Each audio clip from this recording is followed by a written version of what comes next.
আজকে বানাবো ব্রেড পকোড়া। তো দেখুন ব্রেডগুলো এইভাবে আমি কেটে নিয়েছি মাঝখানে।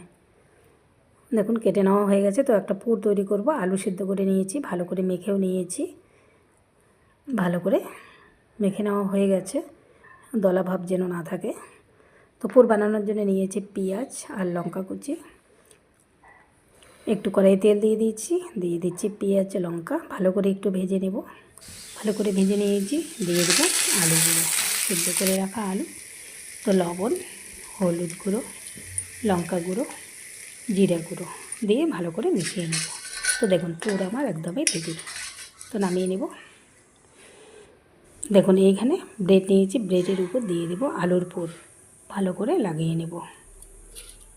দেখুন এইভাবে ভালো করে লাগিয়ে নিয়েছি।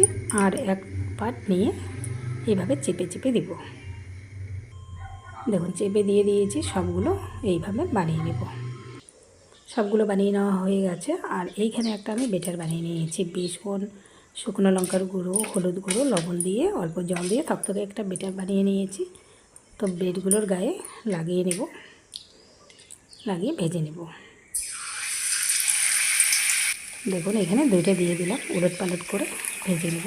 দেখুন ভেজে নেওয়া হয়ে গেছে, নামিয়ে নেব। তো সবগুলো ভেজে নিয়েছি। দেখুন কতটা সুন্দর হয়েছে ব্রেড পকোড়া।